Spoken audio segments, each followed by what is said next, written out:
noches. ¿Me escuchan? Buenas noches, licenciada Karen, sí, la escuchamos. ¿Cómo están? Buenas noches, licenciada. Buenas noches, Karen. Bueno, hay una tormenta, espero que no nos afecte el tema del internet. Lamentablemente dependemos del internet, pero bueno, si alguien tiene algún problema, lo bueno es que vamos a tener la clase grabada por si pierden la señal en algún momento.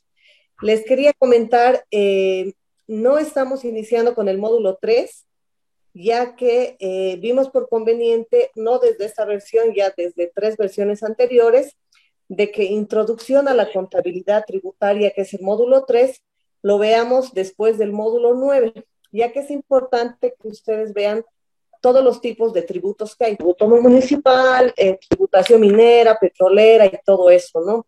La licenciada también conoce de eso. Entonces, el módulo 3 lo van a ver después de ilícitos. Entonces, eso es lo que les quería explicar. Lamentablemente, en la anterior clase, que estábamos con el licenciado Mariño, bueno, olvidé de decirles, justamente me conecté para eso y bueno, se me pasó, les pido mil disculpas, pero el día de hoy iniciamos el módulo 4, que es impuestos sobre el valor agregado IVA, régimen complementario del impuesto sobre el valor EDS-IVA. Entonces, está a cargo de la licenciada Rocío Linares Zambrana.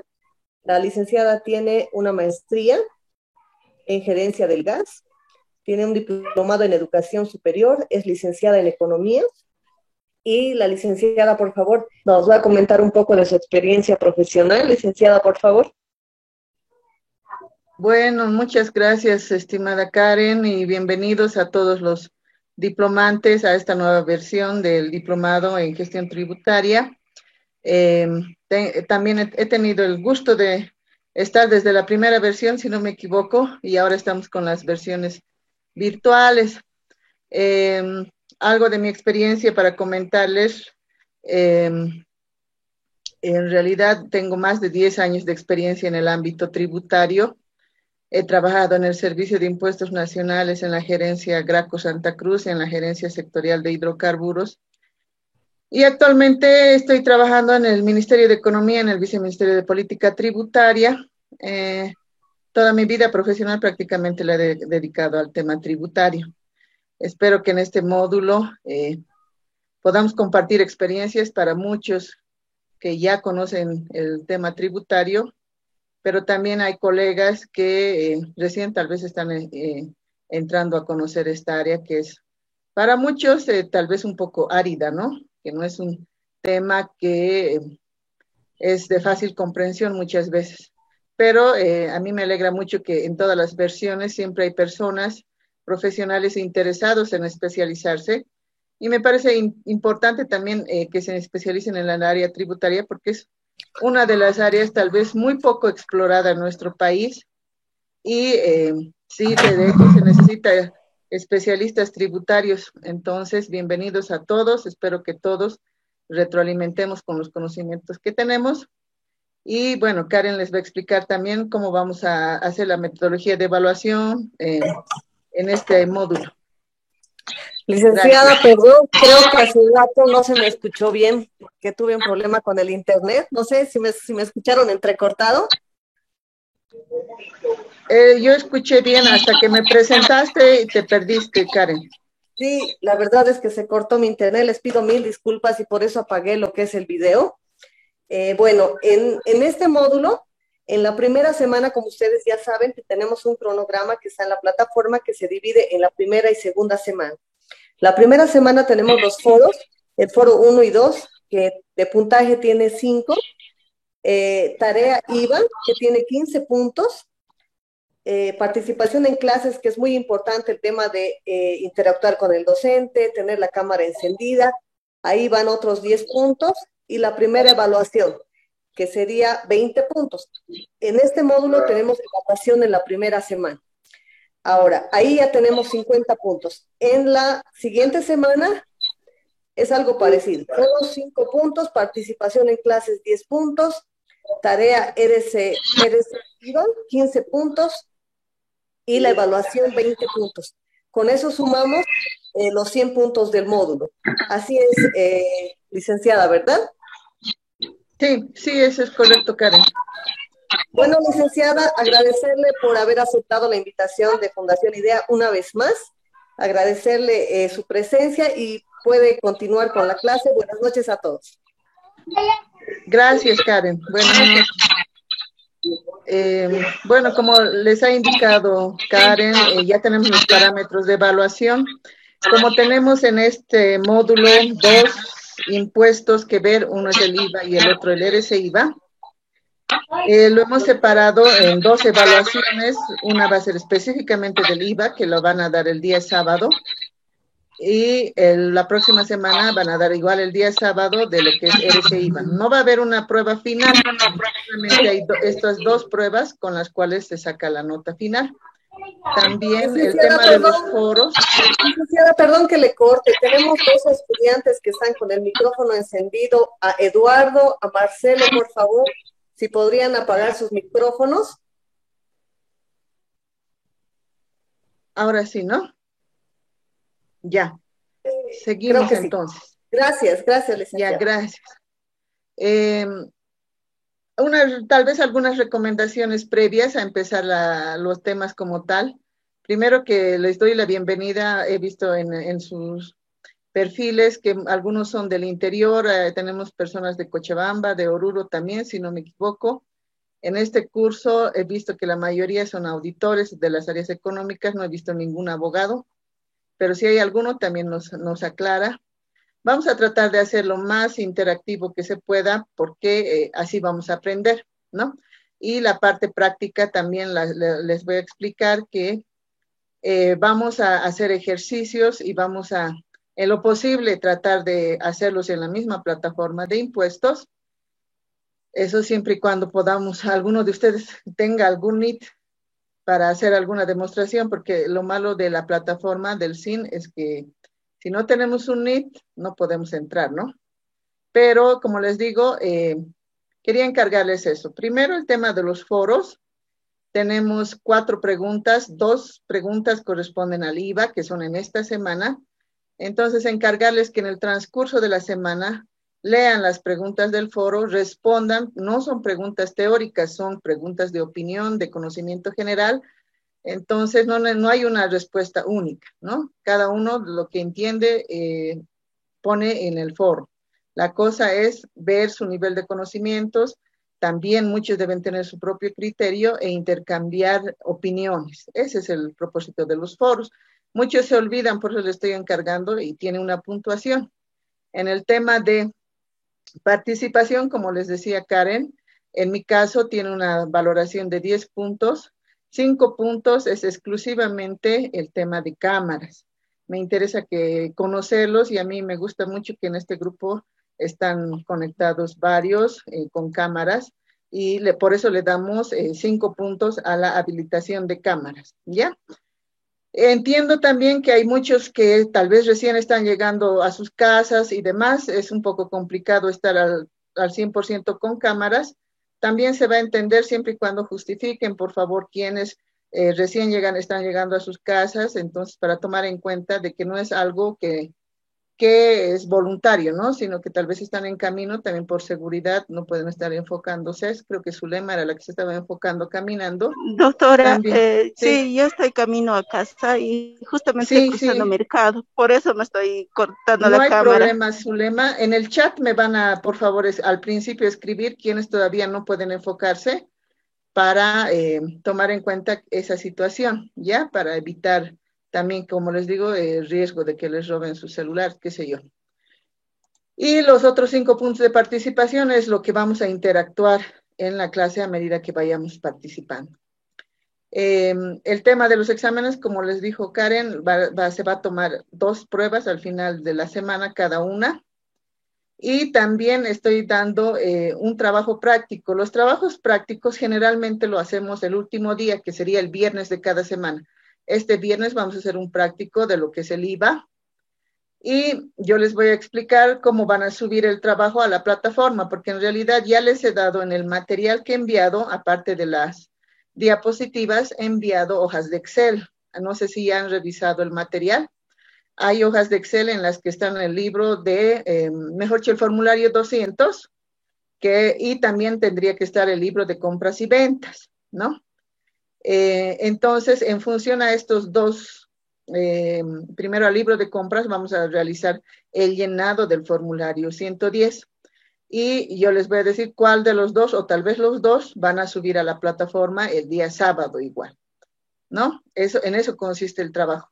La próxima semana la hermenéutica es la misma. Vamos a hacer el próximo viernes igual un ejercicio íntegro relacionado al RCIVA, lo vamos a hacer juntos en clases. Luego ustedes van a preparar otro como tarea y hasta el sábado, que es el mismo día del examen, lo suben a la plataforma. ¿Ya? Entonces, empezaremos. No sé si tiene alguien alguna consulta.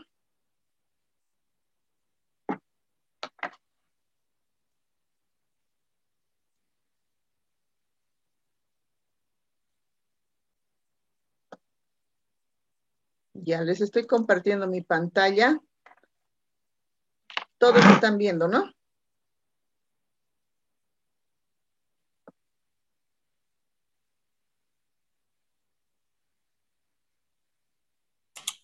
Sí, licenciado, se ve perfectamente. Ya, gracias. Van a disculpar, hoy me he olvidado la lista, así que voy a anotarme que estoy pudiendo ver en cámara.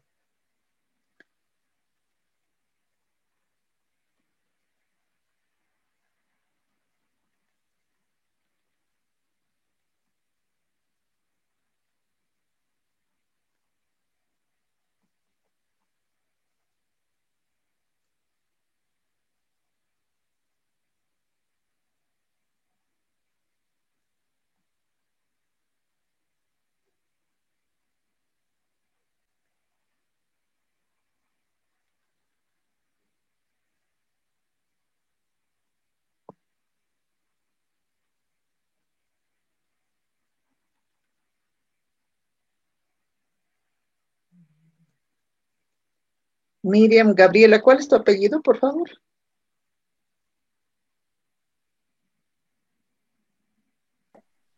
Rodríguez Huanca. Ya, gracias.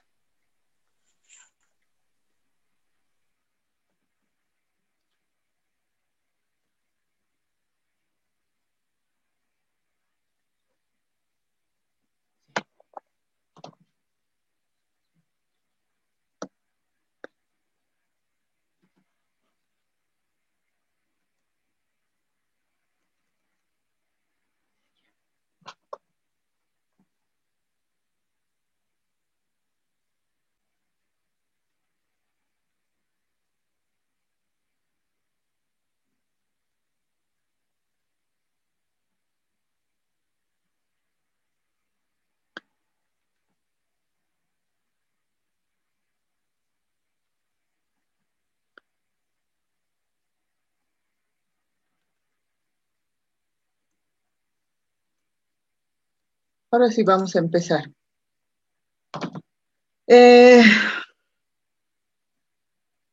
Bueno, el impuesto al valor agregado,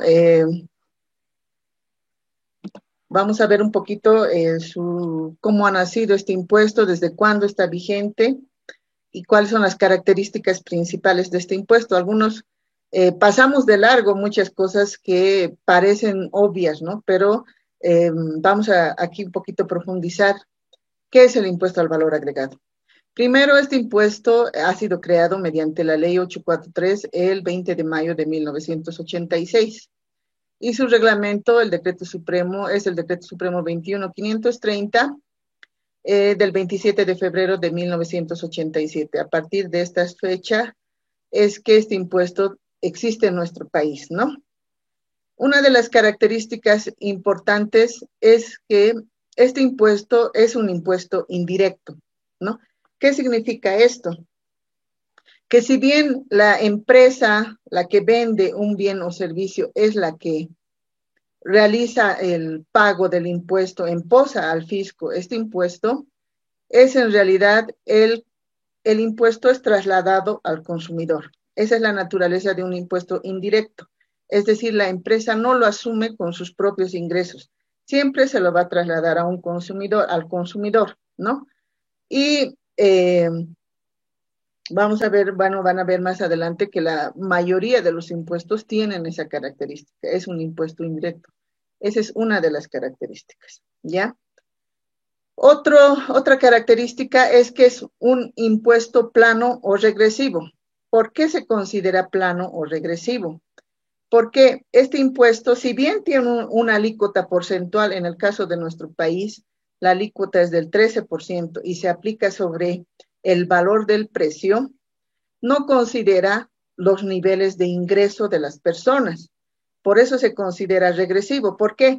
Una persona, lo que está pasando ahora en la pandemia, por ejemplo, hay personas de escasos recursos que no tienen un nivel de salarial alto o inclusive ni siquiera tienen un ingreso fijo, pero tienen que asumir con el pago de un producto caro como es un medicamento, por ejemplo, ¿no? He visto recién también por experiencia propia, inclusive de algunos amigos que están buscando medicamentos que te cuestan por cada inyección alrededor de 400, 500 bolivianos. Como este impuesto, si bien aplica sobre el valor del precio, no toma en cuenta el nivel de ingresos del consumidor mismo. Por eso se considera regresivo, porque en el caso de las personas que tienen ingresos bajos, les quita el poder adquisitivo de sus ingresos, es decir, tiene un mayor efecto en la gente pobre. Ese es el efecto de este impuesto que se denomina plano o regresivo, por esa característica, ¿ya? Otra característica de este impuesto es que grava al consumo. ¿Qué significa esto? Que si tú consumes un bien o servicio, pagas este impuesto. Si no lo consumes, simplemente no pagas, ¿no? O sea, solamente cuando llegas a hacer el consumo de este bien o servicio, es que llegas a pagar dentro del precio este impuesto. Por eso se denomina un impuesto al consumo, ¿ya? Otra característica, la cuarta característica, y esta es tal vez la más importante porque deviene de ahí su nombre, impuesto al valor agregado. ¿Qué tiene el fin de este impuesto? Tiene por objeto gravar el valor que se añade en cada etapa de producción o comercialización de un bien o servicio. Es decir, todos sabemos que los bienes o servicios tienen distintas etapas de producción. Primero, las materias primas, por ejemplo, han sufrido ya una etapa de producción y nos lo venden como materia prima. Nosotros, si somos otra empresa que vamos a transformar esa materia prima o vamos a utilizar estos insumos en la producción de otro bien, le estamos añadiendo ese valor a un producto inicial y lo estamos transformando para convertirlo en algo diferente. Ahí es donde se genera un valor añadido, que además ese valor añadido también se va a reflejar en un precio distinto, porque de hecho las empresas no van a vender al mismo precio lo que han comprado, sea para comercialización simplemente, o inclusive si van a realizar alguna transformación en el producto que va a ser sujeto a comercialización. Entonces, a eso se refiere el valor añadido, ¿no? Que va a sufrir una transformación en una etapa de producción posterior que también se va a ver reflejado en un precio, ¿ya? A ese valor incremental es que grava este impuesto. Y ahí, justamente con esta parte del valor añadido, es que se relaciona mucho el crédito fiscal y débito fiscal que vamos a ver más adelante. ¿Por qué? Porque este impuesto tiene dos características al momento de su determinación, que al momento que la empresa vende un bien o servicio, genera un 13% de débito fiscal, pero por las compras que ha hecho de esos insumos que ha utilizado, materia prima y demás, tiene derecho al cómputo del crédito fiscal. Entonces, de esa manera es que el impuesto te grava solamente sobre el valor neto del valor añadido, o sea, de las ventas que has hecho menos las compras. Ahí viene la justificación por qué existe débito y por qué crédito. Porque como el impuesto tiene como fin gravar el valor añadido, se le permite netear en realidad lo que estás cobrando menos todo lo que has insumido, los costos que has asumido como empresa en la etapa de producción. Entonces, por eso solamente grava el valor añadido. Nunca vas a pagar sobre el ingreso total que percibes. Por eso tienes la posibilidad de compensar con tu crédito fiscal. De ahí viene esa característica. Y el último, la última característica es que es un impuesto proporcional. Y ahí también tenemos que diferenciar mucho en la característica de proporcional respecto a la regresividad, ¿no? ¿Por qué es proporcional? Porque tenemos una alícuota del 13% y esta alícuota del 13% se aplica sobre el precio de venta del producto. Entonces, al ser una alícuota porcentual, el impuesto de hecho es proporcional. Pero si es proporcional, ¿por qué es regresivo? Nuevamente, y ahí vemos la diferencia, que este impuesto es proporcional porque se aplica en función, o sea, la alícuota se aplica sobre la base imponible, que es el precio, y es regresivo porque, si bien esta alícuota es proporcional, no considera los niveles de ingresos de los que van a ser sujetos al impuesto y ahí se constituye en regresivo, ¿ya? Eso también tenemos que diferenciar bien. Entonces, eso en general serían las principales características de este impuesto.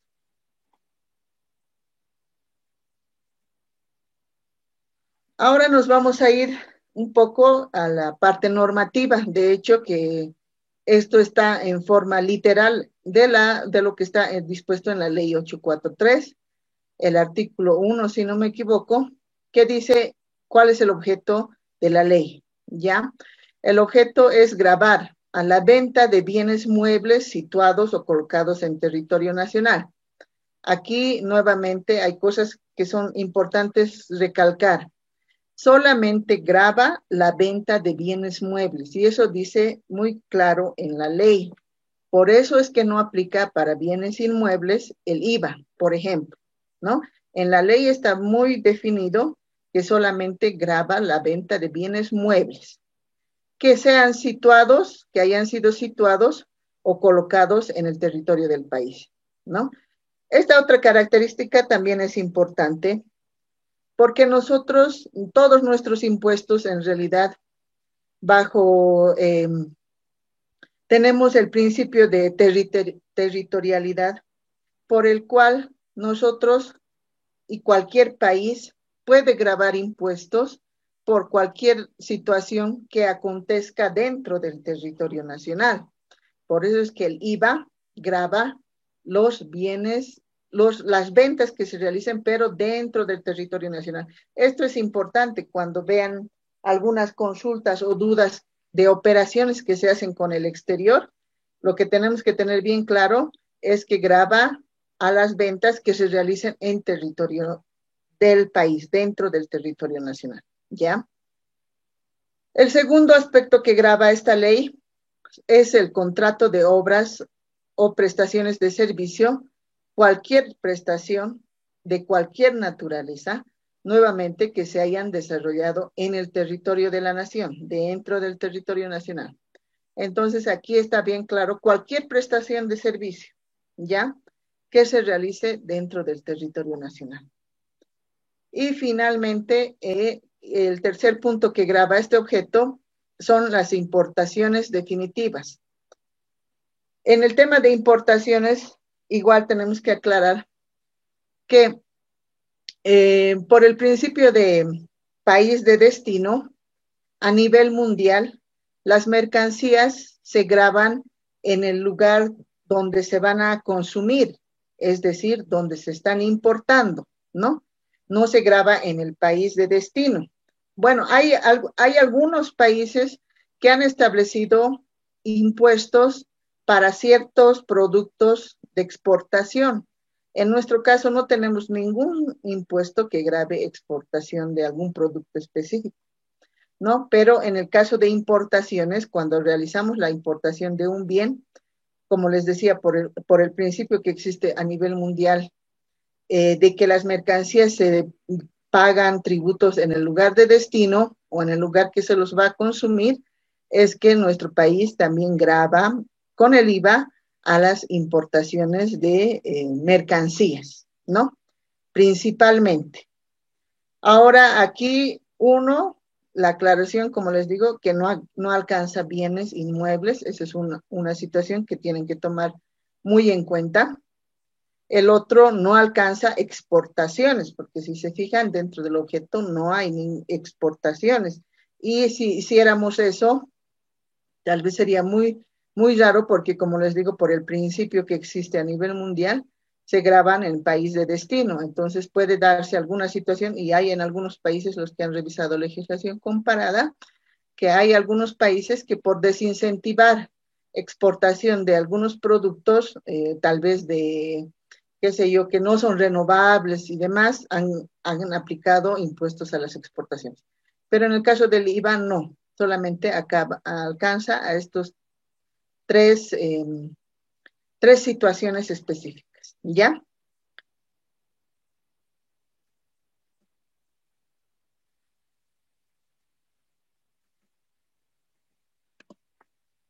Los sujetos pasivos, ustedes saben y han debido ver ya en la parte legal, ¿cuáles son los elementos constitutivos de un impuesto? Primero, tenemos que tener bien claro el objeto que grava el impuesto. Aquí en el caso del IVA tenemos estas tres cosas que graban. Luego tenemos que tener bien identificado quiénes son los sujetos pasivos, ¿no? Y eso en la ley está también de forma clara establecido quiénes van a ser sujetos pasivos. Primero son sujetos pasivos los que realizan en forma habitual la venta de bienes muebles. Seguimos en el tema de bienes muebles, pero los que realicen en forma habitual. Los que han podido imprimir esta presentación y tienen para hacer apuntes, yo les recomiendo ir subrayando los puntos que les estoy manifestando, que me parecen importantes, que parecen detalles, pero en algún momento pueden ser muchas fiscalizaciones, observaciones, impugnaciones devienen de estas pequeñas palabras. Por eso les recomiendo, si pueden, tomar nota, subrayar. ¿Quiénes son sujetos pasivos? Nos dice la ley, quienes realicen en forma habitual la venta de bienes. Y aquí esta palabra es bien importante también, la habitualidad, ¿no? ¿Por qué? Porque muchos, o de hecho en la ley, no dice qué se va a considerar habitual, cuándo va a ser una venta habitual o cuándo un sujeto pasivo se lo vuelve habitual esta actividad. No hay. Entonces, en muchos casos de impugnación, este ha sido un concepto muy discutido, ¿no? ¿Por qué? Porque el SIN dice, suficiente que lo hayas hecho más de una vez una venta, ya se constituye en habitual, ¿no? Y los contribuyentes muchas veces obviamente van a argumentar de que yo vendo, digamos, 2 veces al año un producto, pero no es mi actividad habitual, ¿no?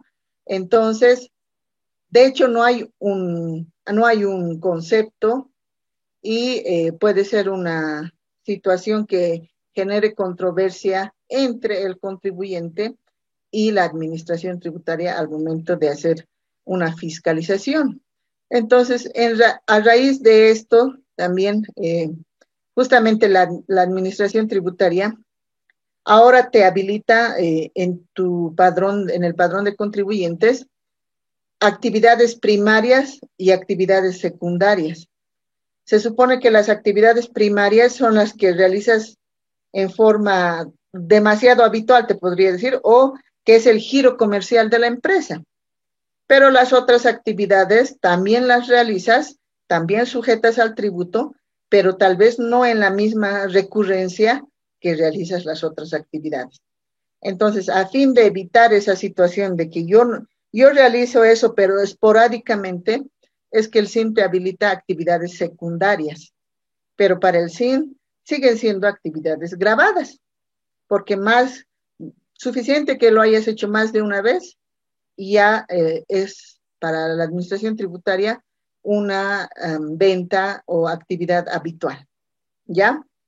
Eso, un punto para su análisis y para que también lo tomen en cuenta al momento de hacer la determinación de tributos. ¿Facturo o no facturo por eso? Ahí tienen que ver, hacer su análisis si cumplimos esta condición, ¿ya? También son sujetos pasivos de este impuesto quienes realicen en nombre propio, pero por cuenta de terceros, la venta de bienes muebles. Igual aquí hay varias situaciones que se puede dar. En nombre propio, pero por cuenta de terceros. No sé si han revisado o conocen que salió un decreto supremo referido a los comisionistas, cómo van a realizar sus actividades los comisionistas. Más que todo se refiere, yo entiendo que esto se refiere a eso. Tú en realidad puedes realizar una actividad, pero lo haces por un tercero, ¿no? Y en este decreto de comisionistas te da dos opciones. Si vas a realizar una actividad de venta de bienes muebles por un tercero, tienes dos opciones. O lo facturas con el talonario de del que te está otorgando, del proveedor, en realidad. Esa es una forma de venta. O lo vendes a tu propio nombre, como si tú hubieras hecho la compra, pero solamente facturas por la comisión, ¿no? Esa característica se le ha dado porque, de hecho, ha habido muchos problemas al momento, y no sé si conocen también, tal vez ustedes han tenido algún cliente que ha tenido este problema. ¿Por qué? Porque muchos contribuyentes, principalmente los comerciantes, compran, ni siquiera compran, reciben productos en consignación, ¿no? Eso pasa con el azúcar, mejor dicho, con el aceite, con la leche, el maltín, productos de consumo principalmente, reciben de las empresas en consignación. Y a medida que lo van vendiendo, le van pagando por los productos vendidos. Entiendo que hay muchas empresas que trabajan de esta forma con los comerciantes, principalmente los minoristas, ¿no? Se podría decir los que venden uno tenemos aquí en la Garcilaso de la Vega en La Paz, otro en La Ramada, por ejemplo, en Santa Cruz, y otros mercados en el que venden al detalle. Entonces, las empresas grandes les distribuyen los productos a estos comerciantes y muchos de hecho no te facturan, ¿no?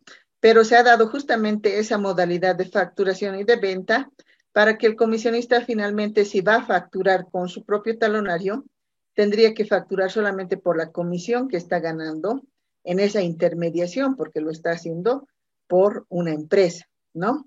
Eso como un ejemplo de los que realizan en nombre propio, pero por cuenta de terceros, la venta de algún bien mueble. ¿Ya? Luego también tenemos como sujetos pasivos a aquellos que realizan a nombre propio importaciones definitivas. ¿Cómo es a nombre propio una importación definitiva? Tendría que ser para su propio consumo, ¿no? Si es a nombre propio, tendría que ser para su propio consumo.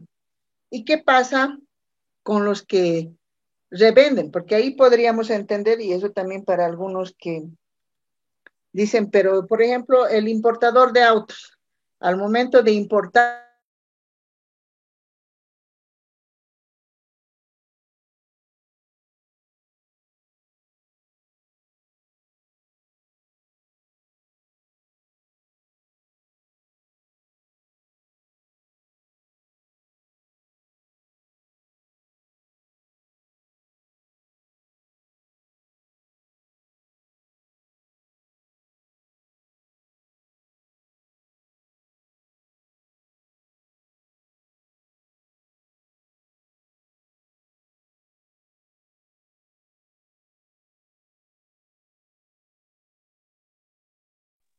Hola, Hola, ¿se cortó? Parece que se cortó. Sí, se cortó, Sí, se creo. cortó.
Hola,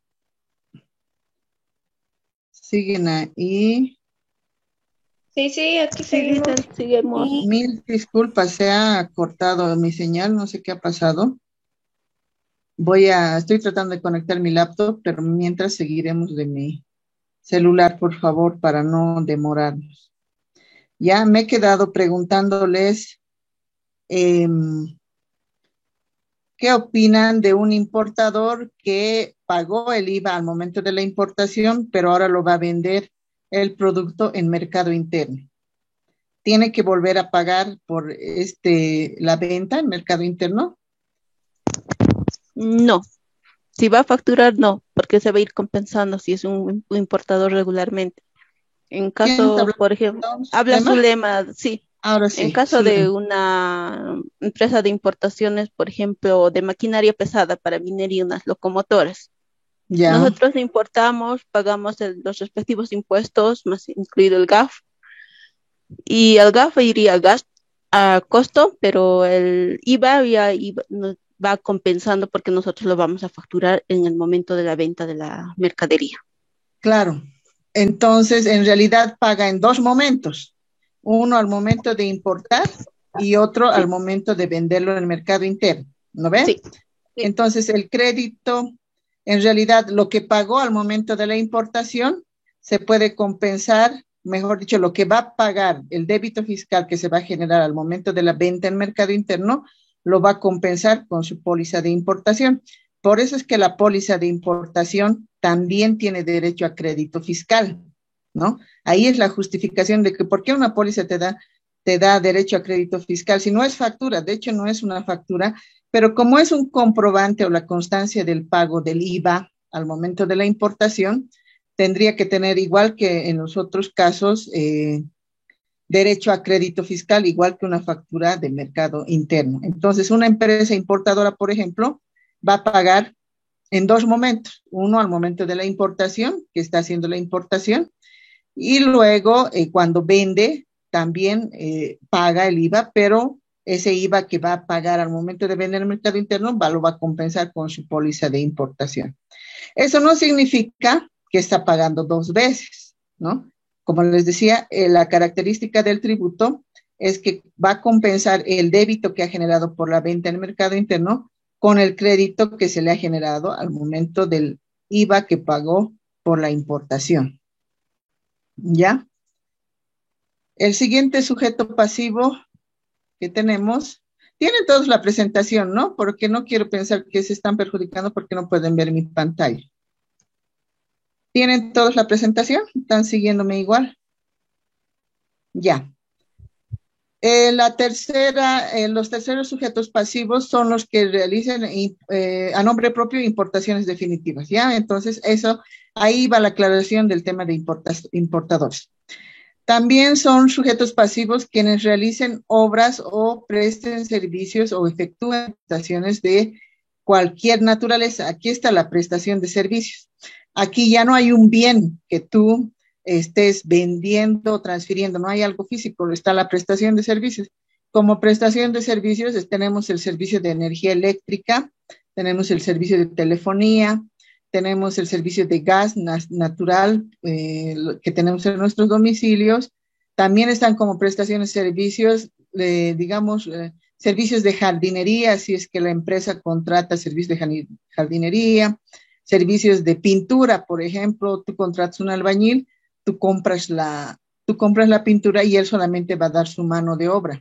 Entonces, en ese caso de prestaciones de servicios, también están alcanzados por el impuesto al valor agregado.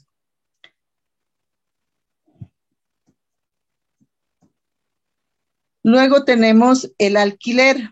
¿Quiénes Doctora, alquilen? perdón, no se Sí, ve la presentación. sí, no les estoy compartiendo, por eso les pregunté si todos Mm, tienen la presentación que mandé a la plataforma. Estoy todavía reiniciando mi laptop, pero seguimos avanzando eh, por mi celular. Tú no puedes descargar la presentación. ¿Quién me preguntó? Silvana, pero ahorita la descargo. Sí, por favor, porque ahorita, como les digo, no sé, en La Paz está lloviendo, y estaba lloviendo con truenos y no sé qué ha pasado, pero se ha cortado mi internet. Estoy tratando de reiniciar mi internet, pero tampoco funciona.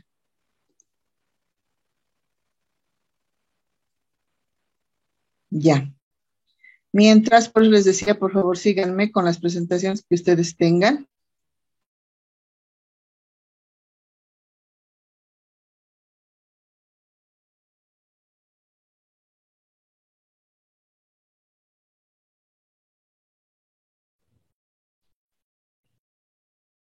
La diapositiva es de sujeto pasivo, ¿no?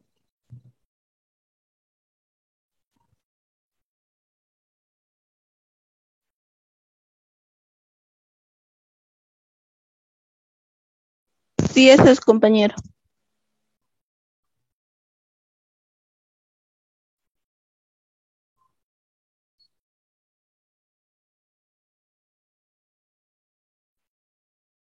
Doctora, esa es la diapositiva.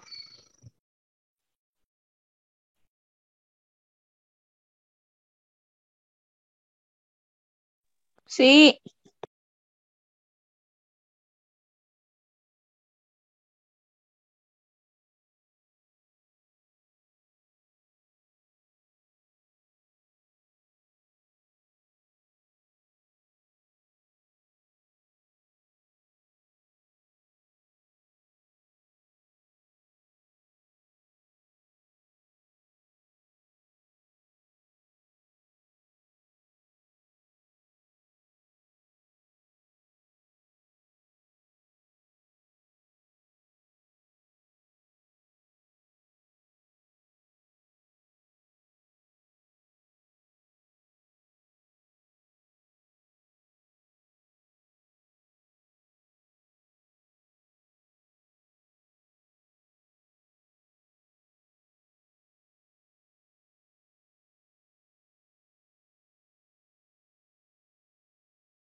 Mil disculpas, nuevamente me ha botado el internet.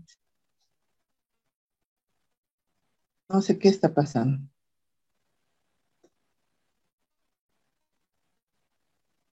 Ustedes no tienen problemas, ¿no? Buenas noches, licenciada. Sí, yo también estoy con problemas de conexión. Ya, bueno, seguiremos. ¿Qué problema, no? Seguramente ha caído algo cerca de alguna antena, algo así, por eso. El mío es Access y nunca he tenido problemas. Pero veremos, continuaremos, como les digo, mientras por aquí, por favor. Doctora, ya descargué la presentación, si quieres se la puedo compartir. Ya. No, aquí tengo, justamente estoy verificando. No tienes mi número, pero creo que lo tengo aquí en el WhatsApp. Déjenme un momentito, por favor, verificar para compartirles desde el celular. Ujú. ¿Dónde está?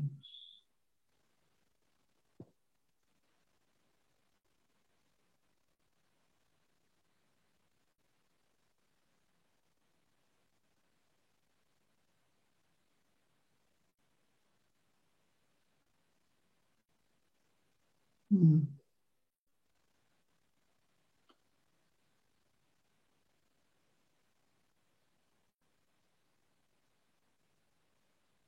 No lo encuentro.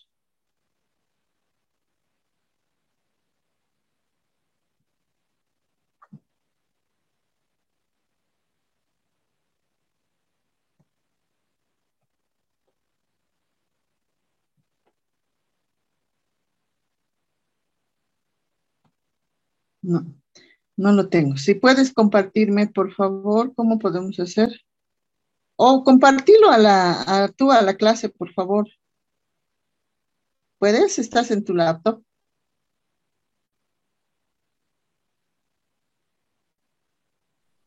Ese es el... Mil gracias, mil gracias. Entonces, seguimos, compañeros, colegas. Lo que les decía, ¿no? El tema de alquileres de bienes muebles. Así pondremos para que... ya. El tema de alquileres de bienes muebles, lo que he visto en las fiscalizaciones que ha estado haciendo el Servicio de Impuestos Nacionales, lo considera como una prestación de servicios, ¿ya? Eso porque, por ejemplo, cuando se ha dado el caso, y no sé si ustedes han conocido de este problema, cuando se ha puesto de moda Airbnb y otras plataformas que te brindan hospedaje a través de una plataforma, es que casas particulares han estado dando en alquiler sus inmuebles, habitaciones, qué sé yo, departamentos para uso de hospedaje, podríamos decir, ¿no? Entonces el SIN ha hecho las respectivas fiscalizaciones porque se ha constituido un mecanismo elusivo y por si acaso también, ¿no? Si ustedes tuvieran algún cliente que hace este tipo de actividades, el SIN les ha fiscalizado y les ha considerado como una prestación de servicios de alquiler y ha determinado tributos de lo que correspondían por el alquiler de estos espacios que no estaban pagando impuestos, ¿ya? Eso. Y finalmente tenemos también como sujetos pasivos a los que realizan operaciones de arrendamiento financiero con bienes muebles. Esta actividad de arrendamiento financiero, ¿quiénes son los que prestan este servicio? Son las entidades financieras, ¿no? Y no sé si alguien conoce cómo funciona una operación de arrendamiento financiero, alguien que haya trabajado en banco, cooperativa, que nos pueda comentar para los demás compañeros.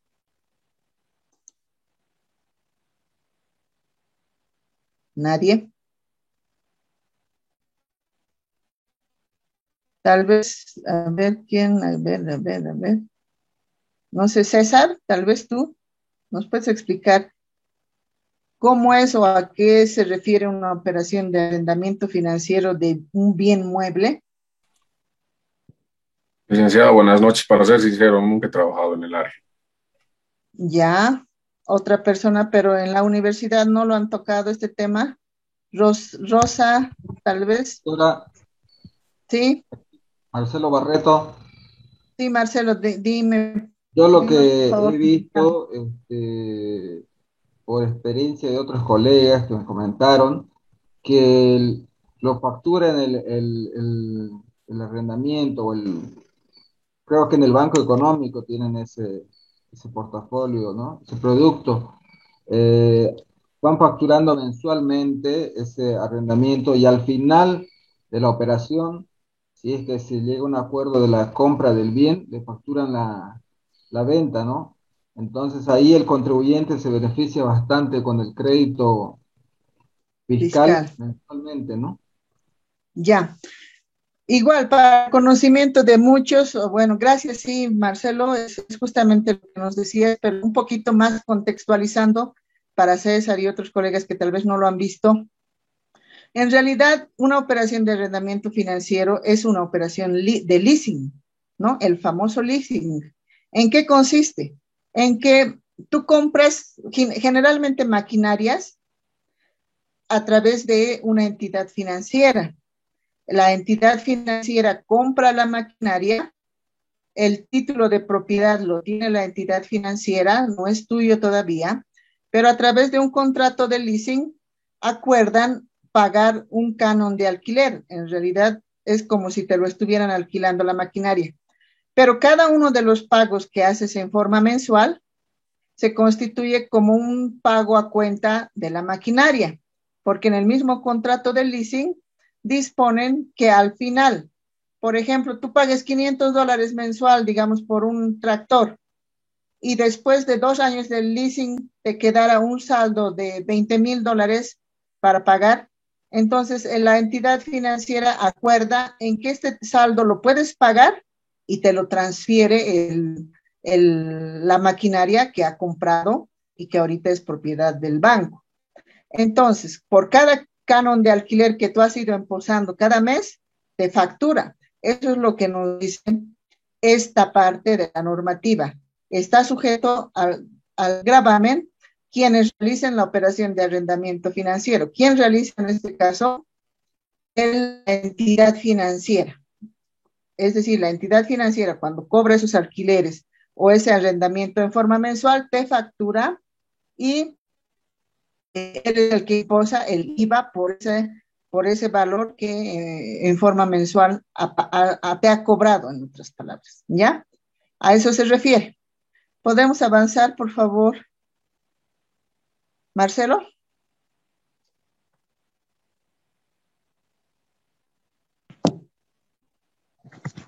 ¿Más adelante o está bien? Más, Doctora, a ver. doctora, una Sí, consulta. Y en ese caso, sí, el dueño del terreno, del inmueble, ya le habría dado el banco el dinero. claro. El banco es el que ha pagado al momento de la compra en efectivo, digamos así, al que estaba vendiendo, ya sea un inmueble o una maquinaria. Generalmente hacen eso con maquinarias. Entonces, el que vendió recibió el pago total, pero la propiedad la tiene la entidad financiera, el banco, con el compromiso de que si tú te animas al final de de los 2 años, qué sé yo, del tiempo que han convenido, a comprárselo, te vas a aumentar solamente la diferencia de lo que quede en precio. Entonces, muchas empresas optan por este mecanismo de financiamiento porque te da la opción de que el bien se quede contigo, ¿no? Al final el alquiler también ha sido como pago de lo que has estado, de lo que cuesta esa maquinaria principalmente. ¿Ya? ¿Y alguna vez se ha dado en una empresa? Se da. Mucho más que todo, creo que Marcelo es del Oriente. En el Oriente se da mucho en las empresas agrícolas, en las empresas mineras inclusive, porque las maquinarias que tienen que importar son muy caras, podríamos decir así, o son exclusivas. Hasta los hospitales hacen ese mecanismo. ¿Por qué? Porque tienen que traer, por ejemplo, maquinaria exclusiva, por ejemplo, para tratar el cáncer. Entonces, un hospital privado, podríamos decir, si bien tiene la necesidad de comprar, no tiene el dinero en el momento que necesita y adquirir un crédito le sale mucho más caro, posiblemente. Entonces, ahí está el análisis del costo-beneficio de la empresa, de ver si ese contrato te sale más barato que prestarte el dinero bajo un préstamo comercial normal, ¿no?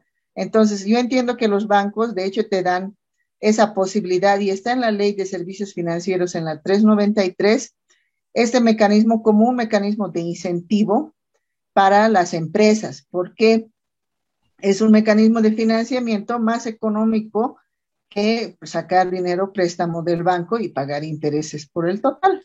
Entonces, muchas empresas utilizan este mecanismo de financiamiento.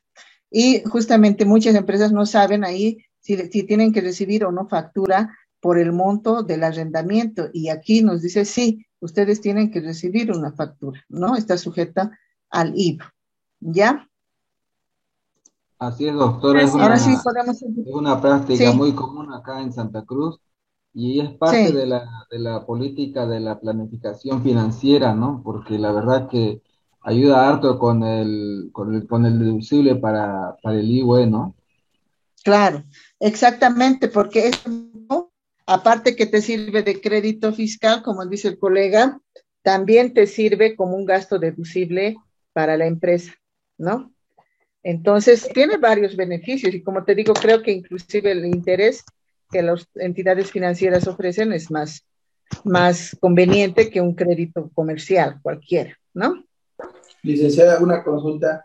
Aquí Sí, también aplicaría en esta parte de arrendamiento financiero los famosos warrant, que por ejemplo aquí en Santa Cruz el Banco ISA tiene Altracer, digamos, donde los agricultores van, depositan su semilla y esos son almacenes ya verificados por el mismo banco, son garantes del banco, y ellos van al banco, hacen su préstamo de dinero como capital de operaciones y a cambio paga un alquiler al Warran, digamos, ¿no? Aplicaría ahí el Warran también ahí, tema financiero, porque son manejados por los bancos. mira, déjame verificar, por favor, lo voy a verificar para la próxima clase, porque están todas las condiciones, o bueno, todas las actividades de las entidades financieras que están sujetas a los impuestos, está en forma más clara en la ley 393, que es la ley de servicios financieros. Entonces, aquí, por ejemplo, solamente nos habla del arrendamiento financiero, pero esta que me dices, este warrant, verificaré a cuál se adecua y si está en la ley de servicios financieros, qué impuestos está sujeto, pero veré, Claro. Por lo ejemplo, voy a aquí hay verificar, Altracer, una empresa que se llama Altracer, que ya, recibe, digamos, yo, digamos, vendo azúcar, entonces yo necesito que los ingenios, digamos, van y dejan su azúcar a esos almacenes y reciben como un título o valor, que eso lo pueden ir a endosar al banco para conseguir dinero y queda como en teoría hipotecado, algo así. Y esos son los warrants ya. para la parte agrícola, digamos, que puedes recibir soya, semilla, azúcar. Hay bastante que hacen aquí, ¿no? En Santa Cruz. Es decir, por ejemplo, SAO, ADM SAO, toda su mercancía lo deposita al banco como en un depósito y recibe financiamiento por eso. Algo así, por ejemplo, el Ingenio Aguaí, donde yo trabajaba, Ya, depositaba azúcar en Altracer, que es un sí, Warren, y rectificaba así títulos valor, y entonces en base a eso conseguía crédito para un respiro bancario, digamos. Ese yo ah, depositaba como 2 millones de bolivianos en azúcar, recibía títulos ya, valor y con eso podía conseguir cierto oxígeno con los bancos y los bancos tenían, o sea, Altracer es un almacén ya que en base a la norma de la AFI para que se cumpla, que no es un almacén cualquiera, no es un almacén que está tutelado por el mismo banco, ¿no? Y aquí se le dicen Warran, algo así. ya. Eh, He visto que aquí varias instituciones, creo que está Marca Verde de La Paz, que hace lo mismo también. Voy a Pero, verificar, porque eso es importante para que todos salgamos de la duda. Voy a buscar, creo que he visto algunos antecedentes de lo que tú dices de esa práctica, pero voy a averiguar ya para la próxima clase, por favor. Y les confirmo. ¿Alguna otra duda hasta ahí? ¿Por ahí seguimos? Licenciada, lo siguiente, el Warran sí también se ha dado aquí en la parte de La Paz a algunas entidades financieras, pero Ya, es más, no es tan, no está relacionado, digamos, con con el impuesto mismo, con el impuesto directo, se podría decir. Es un instrumento financiero que utilizan las entidades financieras, que no le obliga, digamos, a comprar o adquirir el activo, digamos, ya, al Estado. Es un ya. tratamiento interno financiero. En realidad pareciera para mí que solamente es como cualquier crédito, pero te acepta como garantía parte de tu mercadería. Así es como una entiendo que es. hipoteca, hipotecar la Sí, mercancía, Es algo algo así. así. un crédito donde la garantía es la producción o Sí, ya no lo es que un bien ellos inmueble. producen. Sí, porque Sí, inclusive se pacta los precios entre ellos. Y en el ya, ejemplo del compañero Omar que dice del azúcar, el ujú, precio ya está dado, digamos. Influiría, digamos, si hubiera algo, la garantía de su producción.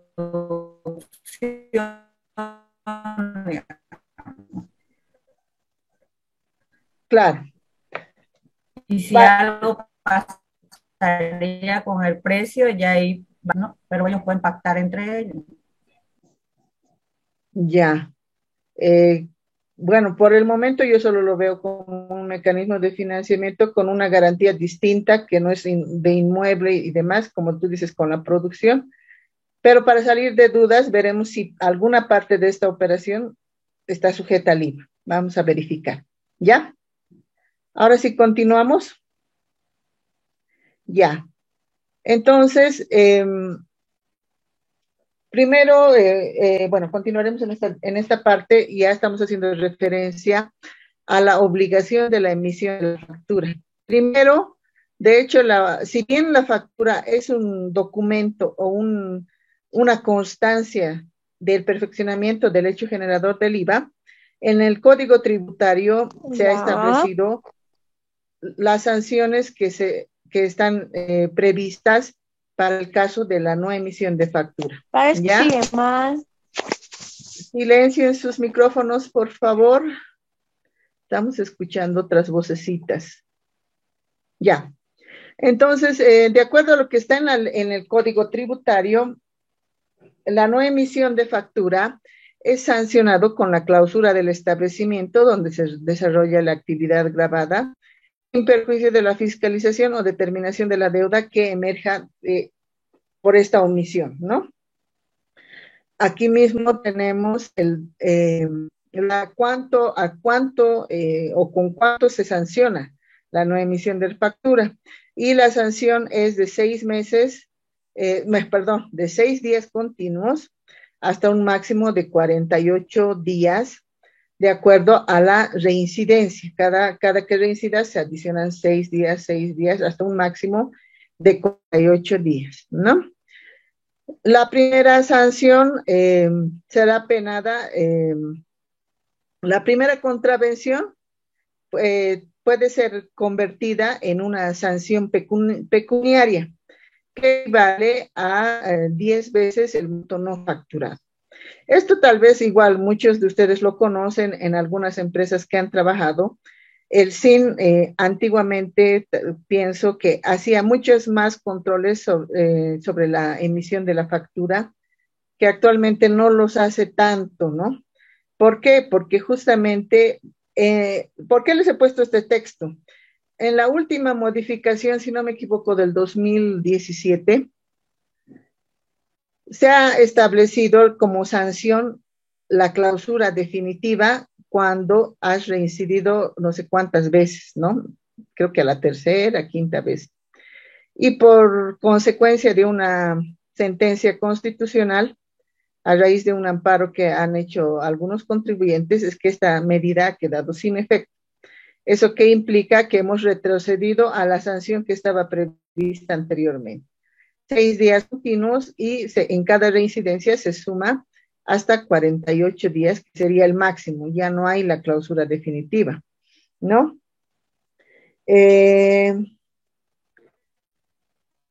Eso en cuanto a la emisión de la factura que se constituye en el documento que sirve de constancia del momento del perfeccionamiento del hecho imponible. ¿Ya? Gracias. Seguiremos entonces.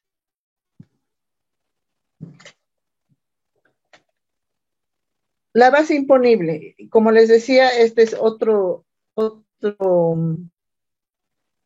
es otra parte fundamental de un impuesto, la base imponible. ¿Qué es la base imponible? Y tenemos que estar familiarizados con estos términos. La base imponible se constituye, es sobre el cual vamos a aplicar la alícuota del impuesto. ¿Sobre qué vamos a aplicar la alícuota? Siempre sobre la base imponible. En este caso, en el caso del impuesto al valor agregado, ¿cuál es la base imponible? La base imponible es el precio neto de venta, ¿no? De la venta de los bienes que se han hecho, de los contratos de obras y servicios, por el cual se está recibiendo un pago. Entonces, el precio que estamos recibiendo se constituye en la base imponible. El precio, sobre ese precio, esa base imponible, vamos a aplicar la alícuota, ¿ya? Y ese precio, nos dice la ley, debe estar consignado en la factura, nota fiscal o documento equivalente, ¿ya? ¿Qué se va a entender por precio? Porque aquí dice precio neto de venta. ¿Qué se va a entender por este precio? Dice, el que resulte de deducir del precio total los siguientes conceptos. O sea, el precio neto no es el precio que terminas, bueno, el precio neto se podría decir más bien que sí es el precio que terminas pagando, porque te pueden cobrar, y eso es muy común en algunas tiendas, por algún producto, digamos los tenis, que están 200 bolivianos, y eso es barato, ahorita ya no hay de 200, digamos 300 bolivianos. Por el Día de la Madre tienes un descuento del 20%. Entonces, para determinar la base imponible de este producto, tienes que deducir primero, te dice la norma, todas las bonificaciones que haya tenido ese precio, todos los descuentos que tenga, el valor de los envases en algunos casos, porque en algunos casos, digamos, no te cobraban el envase, ahora te cobran todo si es que es desechable, ¿no ve? ¿Podemos avanzar, por favor?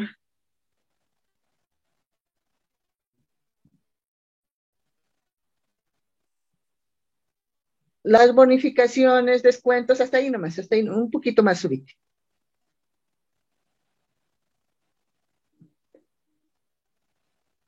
Hasta ahí, ya. Entonces,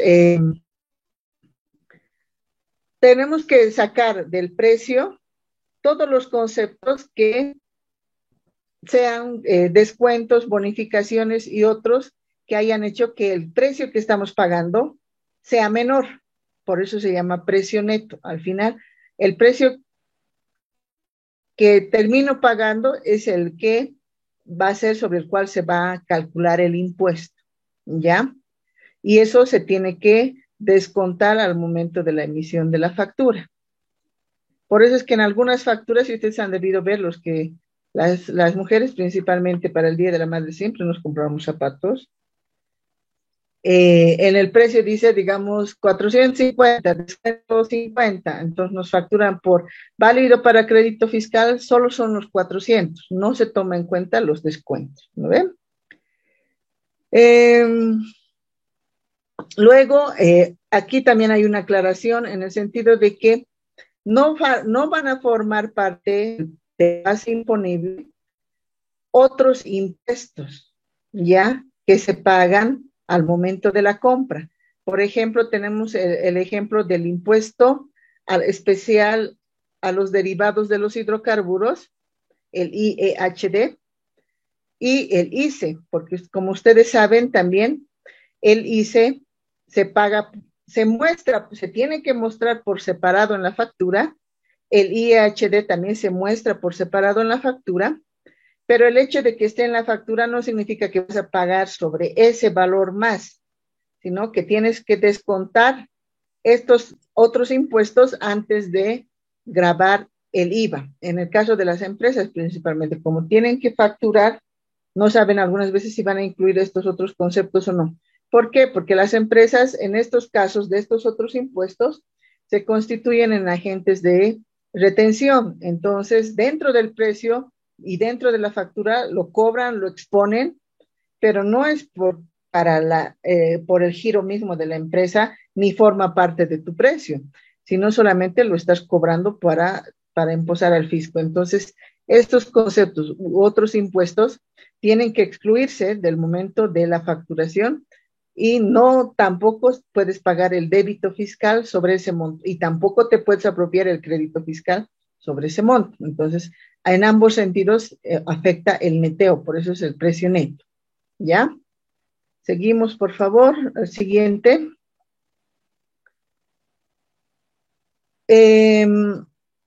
Ahora, esta situación que vamos a ver ahora es muy importante, que la base imponible en nuestro país, y les puedo asegurar que es en uno de los pocos países del mundo que nuestro impuesto está por dentro del precio.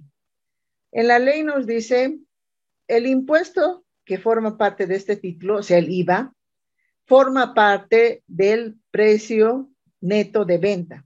O sea, dentro del precio que nosotros estamos comprando un bien o servicio, se supone que tienen que estar todos los impuestos y principalmente el IVA.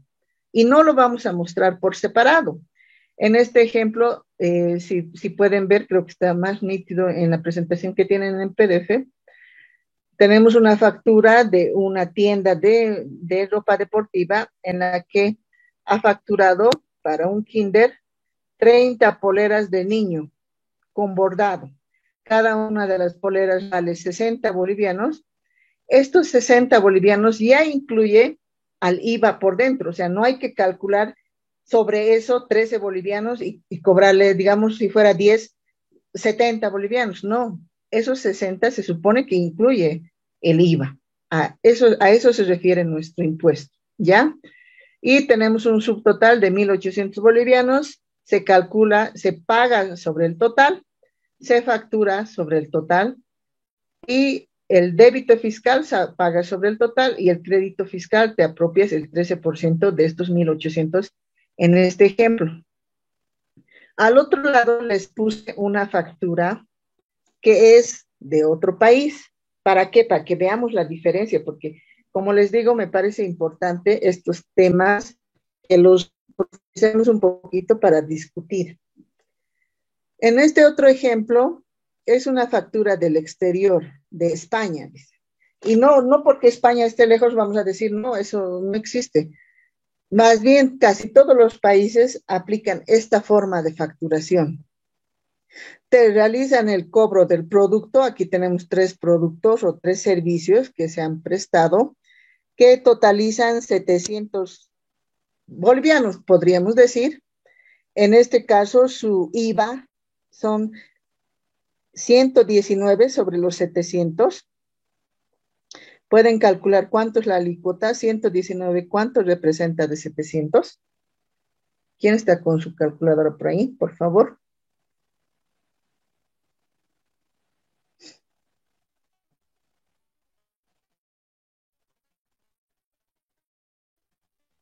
Yo estoy calculadora 700.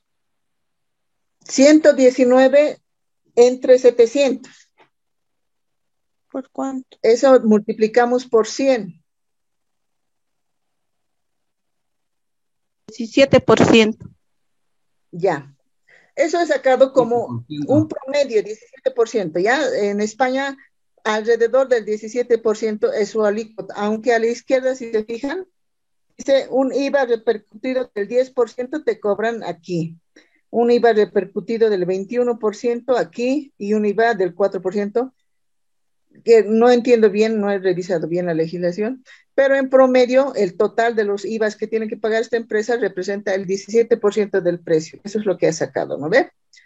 Entonces, del total del precio y sacando la alícuota sobre ese valor, sumamos un total de 819 euros, que ese es el total a pagar. En nuestro caso es al revés. Te cobran los 819 sin explicarte cuánto es tu costo y cuánto es el impuesto. ¿No ve? Entonces, no se separa en nuestro país, no hay esta situación que en otros países se ve. En el único, bueno, yo por el momento, en el único país que he visto es en Bolivia, ¿no? Revisando legislación comparada, en todos los otros países te exponen así por separado. Ahí sí se puede identificar cuánto es el costo y cuánto es el impuesto. En nuestro caso no sabemos cuánto es el impuesto. Se supone que es el 13% de esto, pero no necesariamente en algunos casos. ¿Ya? Seguimos, por favor. Esta parte es importante porque otra vez es un tema que es de discusión. Me parece importante que ustedes lo tengan bien claro, ¿no? La alícuota del impuesto de nuestro impuesto es el 13% y eso está establecido en la ley. Es una única alícuota que existe. Se denomina, podríamos decir tal vez en forma general, tasa nominal. Es una alícuota del 13% que se aplica sobre el precio neto de venta. Es la única. Y quiero que esté bien claro para todos, por favor. No hay 2 alícuotas. Muchas personas, importadores, nos preguntan, me consultan.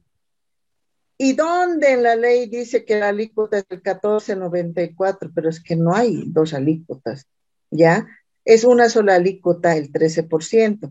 Y ustedes me van a dar la razón en este ejemplo que les he puesto. Estoy cambiando un poquito para explicarles mejor. En este ejemplo, les estoy diciendo, la alícuota siempre ha sido del 13%, eso no ha cambiado, la ley dice solamente una alícuota, pero hay una particularidad que se aplica no solamente en las importaciones. Al momento de la importación, muchos me dicen, ¿y por qué pues, la aduana nos cobra el 14.94? Pero es algo que no solamente se aplica en realidad en el momento de la importación, sino que todos nosotros o los colegas contadores auditores saben que en un proceso de producción tenemos todos los costos de producción que ha asumido la empresa, que al momento de la venta en nuestra estructura de costos está todos los insumos que se han utilizado en el proceso de producción. ¿Y cómo se determina el precio de un bien? Después que tenemos la estructura de costos, ¿cómo determinan el precio? A ver, alguien que haya estado viendo de cerca costos en sus empresas, ¿cómo determinan el precio final al consumidor? ¿Quién nos puede apoyar con su experiencia? Hay varios métodos para determinar precios. No sería el precio, el costo de producción, se le agrega el IVA. Ese sería el precio. Y la utilidad. Generalmente, ¿no ve? Tenemos que agregar la utilidad que la misma empresa va a obtener en esa comercialización de ese producto terminado, y de hecho le tiene que agregar el IVA, ¿no ve? ¿Cómo agregamos el IVA? Porque el IVA, en nuestro caso, es el 13%, pero del precio final, no es el 13% de tu costo, ¿no ve? Por ejemplo, aquí tenemos en el cuadrito un precio de cualquier producto. Estamos en el mismo caso de las poleras. Si quieren, los que están viendo ambas cosas, fíjense la factura que les he puesto de poleras de niño con bordado, que es nuestra factura en Bolivia, es por 60 bolivianos el precio unitario, ¿ya? En el ejemplo que les he puesto aquí, estamos con el mismo ejemplo. El precio unitario de esta polera es 60 bolivianos. Ese precio, de acuerdo a nuestra norma, ya incluye el IVA, ¿ya? Por los 30 poleras se ha pagado el total de 1.800 bolivianos. El 13% de ese valor es 234, y ahí está fácil, porque sobre el precio neto de IVA, que es nuestro precio con IVA, que le puse con IVA, sacamos el 13% y eso es lo que la empresa va a pagar, y este es el crédito fiscal que va a tener el consumidor. Y abajo yo les puse el precio sin IVA, que sería el costo más la utilidad, que sería el 87% de este valor. ¿No ve? Eso es lo que nos ha dicho ahorita. ¿Cuál era tu nombre? Silvana. Silvana. Silvana nos dice, en las empresas, una vez que tenemos el costo, tenemos que agregarle, además la utilidad, un margen de ganancia, en realidad, el IVA, ¿ya? Entonces, se supone que a este precio de 1.800 que está vendiendo la empresa, si hacemos la operación inversa, le quitamos el 13%, tenemos el 87%, que se supone que es los costos de producción más su margen de utilidad, ¿ya? Y avanzamos al siguiente, por favor. Al siguiente cuadro. Con el mismo cuadro estamos. Hasta aquí hemos llegado, ¿ya? Ahora vamos a hacer el ejercicio. No te pases del ejercicio, por favor. Volvé a la lámina 12. Ahí. Ahora les voy a explicar lo que muchos llaman la tasa efectiva, que para mí podríamos llamar tasa efectiva, podríamos llamar lo que queramos, pero no es una alícuota distinta, ¿ya? ¿De dónde viene o de dónde sacan muchas personas de que hay una alícuota distinta del 1494? En realidad no hay una alícuota distinta. En el anterior ejemplo, hemos ido del final hacia atrás, de un precio que incluía el IVA, hemos sacado cuánto sería su costo, cuánto sería el IVA que tienen que pagar, cuánto sería el costo, más su margen de utilidad de la empresa. Ahora tenemos al revés, tenemos el mismo ejercicio en el que estamos mostrando un precio sin IVA, que sería el 87%, que eso es lo que hemos sacado hace rato, que implica que nuestro precio unitario es de 52,20 centavos. Es decir, a la empresa le cuesta producir 52 bolivianos esa polera de 60 bolivianos, que nos vende en 60 bolivianos, que de hecho esos 52 también incluye su margen de ganancia, ¿ya? Por las 30 unidades que nos está vendiendo, en realidad él tiene que cobrar 1.566. Como le dice la norma, no puedes vender a 1.566, sino tienes que venderlo dentro de tu precio al IVA. ¿Cómo sacamos cuánto tendría que aumentarle a este precio unitario para que me llegue a tener un precio con IVA? Y para mí ni siquiera es una fórmula, porque hasta de la fórmula les puedo decir y asegurar que me han preguntado, pero es una fórmula mágica. ¿Cómo se saca? Es 1 menos el IVA. No, para mí es algo bien sencillo y todos ustedes, los contadores, hacen este mecanismo que se llama en muchos casos GROSAP, le llaman GROSAP también, de a un precio neto aumentarle el valor del impuesto, ¿no ve? ¿Cómo hacemos?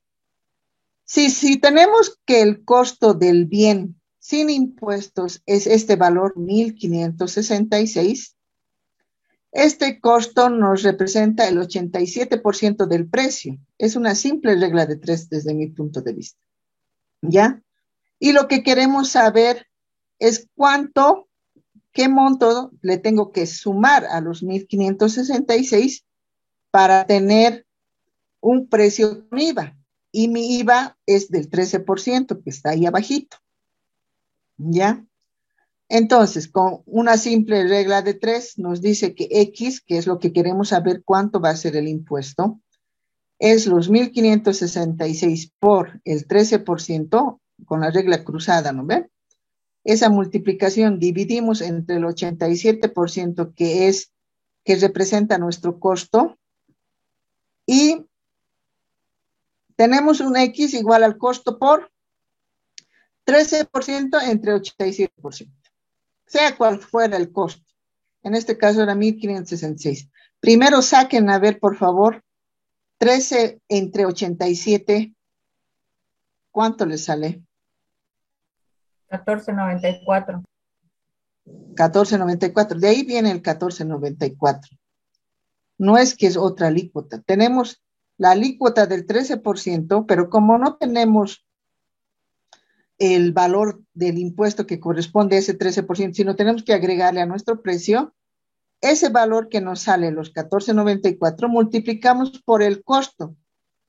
En este caso, producir la polerita nos sale 52.20. Si multiplicamos los 52.20 por el 14.94, ¿cuánto nos sale?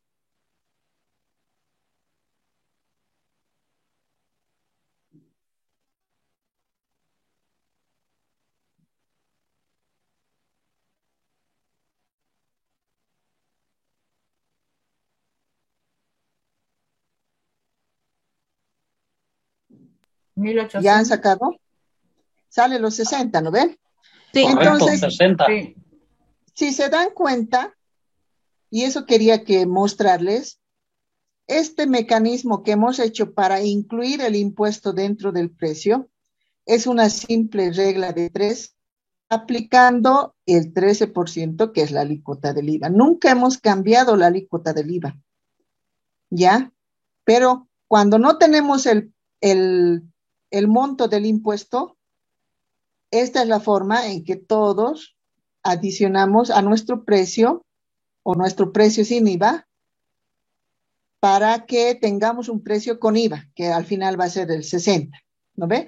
Entonces, para exposición, para facturación, ya va sobre los 60 que estaba inicialmente. Si quisiéramos hacer al revés de esos 60, ¿cuánto es el IVA? Es fácil, simplemente aplicamos el 13%. Pero si tenemos al revés un precio sin IVA y necesitamos agregarle a nuestro precio el IVA para facturarlo, se hace esta operativa con el 1494. Entonces, en el caso de importaciones se aplica de esta forma. ¿Por qué? Como les decía, primero porque por el principio mundial las mercancías se graban en lugar de destino, pero además tienen que cumplir el principio de neutralidad impositiva. ¿Qué es el principio de neutralidad impositiva? ¿Quién se acuerda?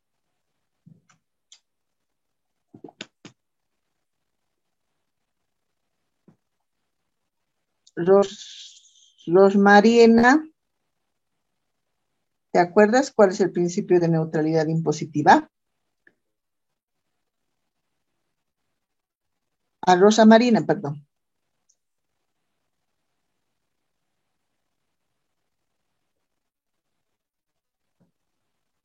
¿Quién ha trabajado en comercio exterior? ¿Cuál es el principio de neutralidad impositiva? Carminia, Cristina, ¿alguien?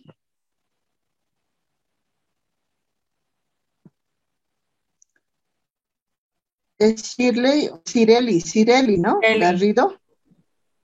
Cirelli, ¿tú te acuerdas cuál es el principio de neutralidad impositiva? Neutralidad no sacar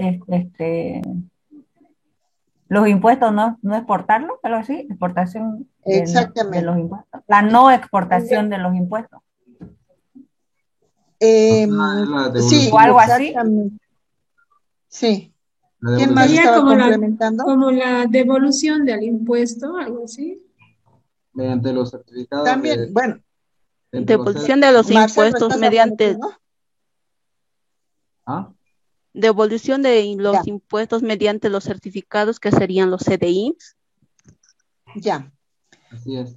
Sí, de hecho implica dos cosas la neutralidad impositiva. Uno, la neutralidad impositiva, ¿qué nos dice? Que no podemos, en las mercancías que estamos exportando, no podemos exportar dentro del precio impuestos. Eso nos dice la neutralidad impositiva. Todavía no avances, por favor. Quédate nomás en el cuadrito que estábamos con los precios sin IVA, porque quiero explicarles por qué en la importación aplicamos el 1494. Ahí. Entonces, ¿qué nos dice lo que les decía? El principio de neutralidad impositiva dice que los países no pueden exportar dentro de sus mercancías los impuestos, ¿ya? ¿Y eso qué implica? ¿Cómo hacemos que se cumpla ese principio de neutralidad impositiva? Es que en el precio de exportación no tiene que estar contemplado ningún impuesto.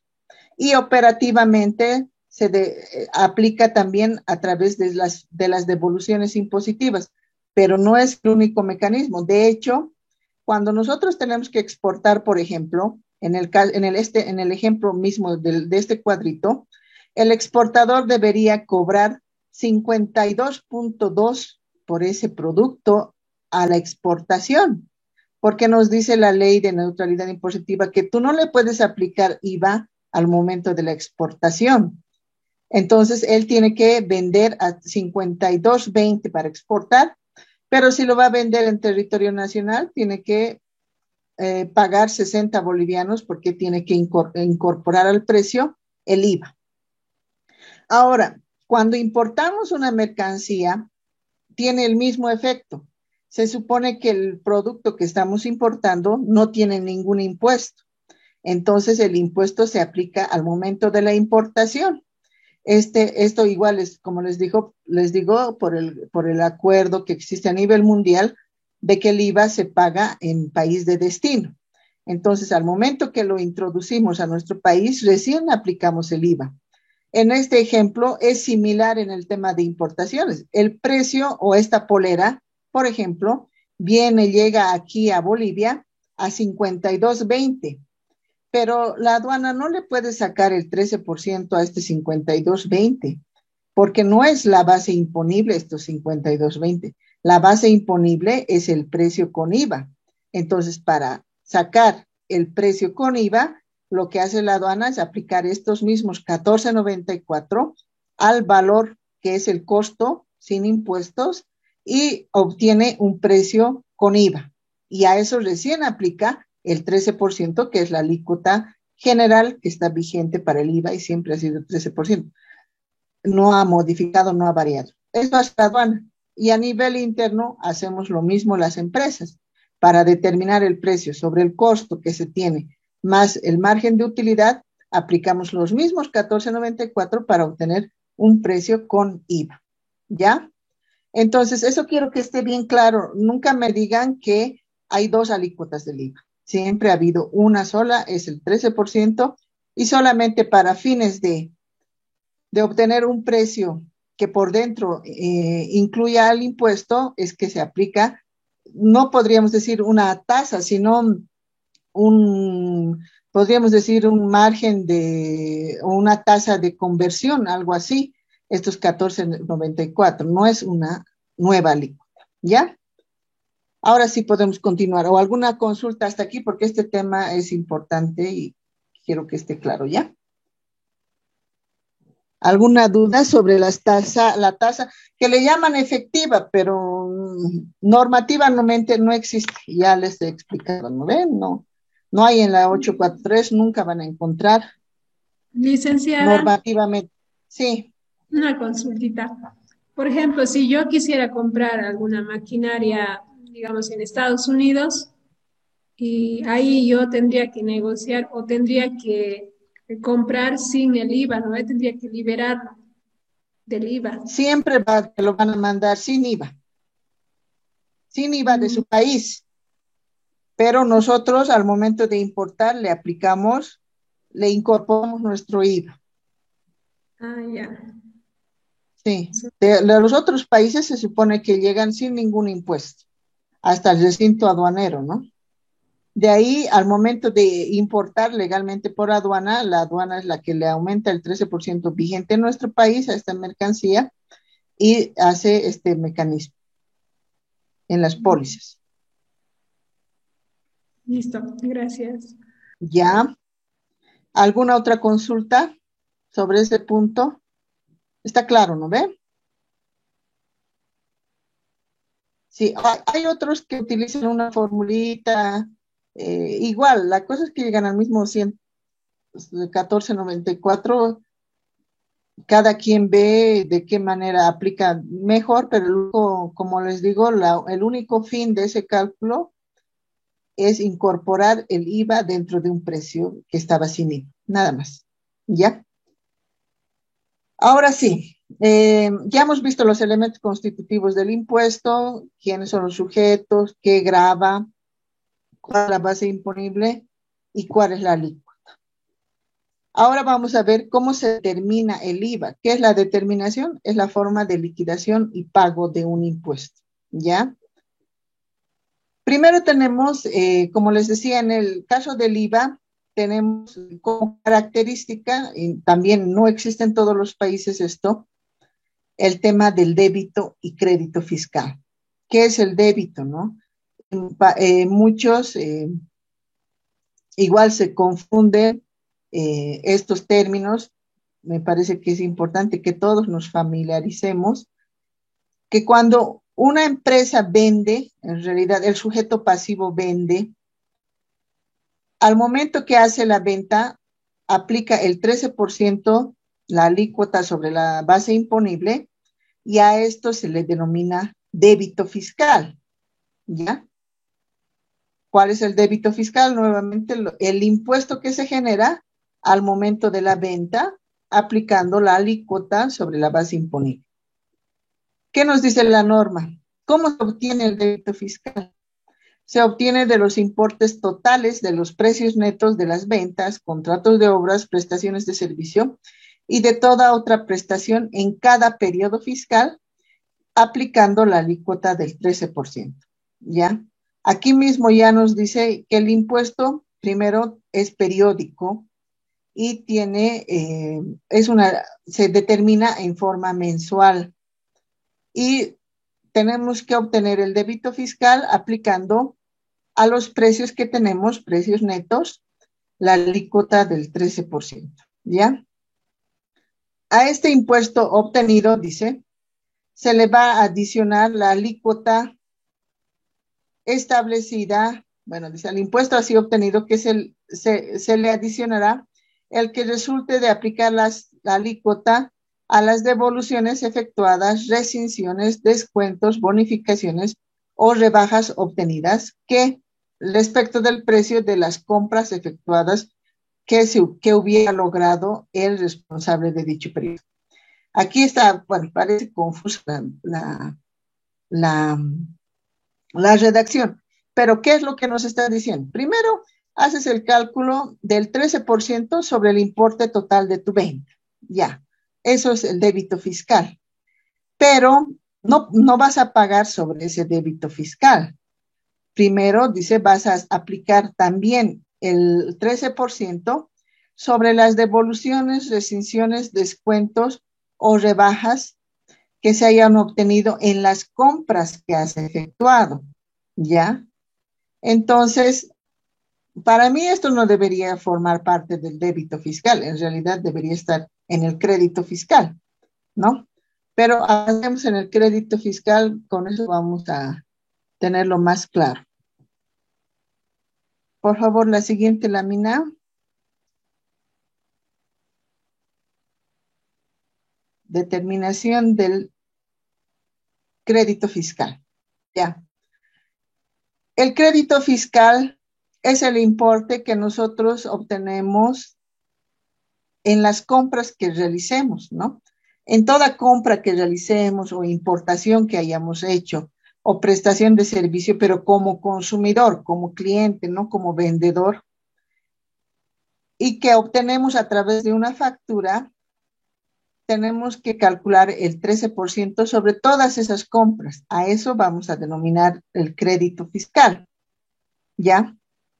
Y aquí nos dice la norma, solo te van a dar lugar al crédito fiscal aquellas compras, adquisiciones o importaciones o contratos de obras y servicios y toda otra prestación en la medida que se vinculen con las operaciones gravadas, ¿ya?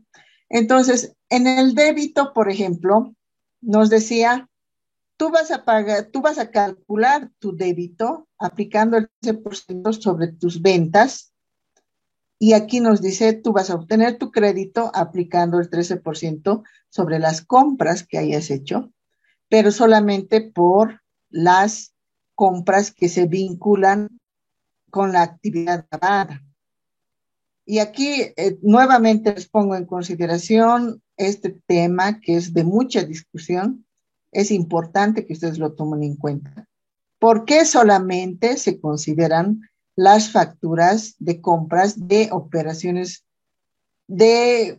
vinculadas a tu actividad?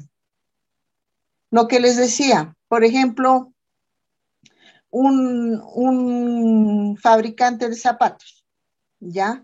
Una fábrica de zapatos, Manaco, cualquiera. Él va a determinar el IVA, tiene que pagar el IVA por todos los zapatos que ha vendido en el mes. Entonces, 100 zapatos que ha vendido, qué sé yo, calcula sobre sus precios el 13% y eso es su débito fiscal. Pero el crédito fiscal es el 13% de todas sus compras. ¿De qué compras? Esa empresa ha comprado cuero, ha comprado clefa, ha comprado, qué sé yo, pintura de cuero, ha comprado suelas de zapato, guatos de zapato, qué sé yo, varios insumos para producir su bien, que en el ejemplo es un zapato, ¿ya? ¿Y por qué solamente le permitimos que compense con estas compras? Como les digo, la característica de este impuesto es gravar el valor añadido. El crédito fiscal no se ha generado para que los sujetos pasivos o los contribuyentes no paguen el impuesto. No tiene ese fin el crédito fiscal.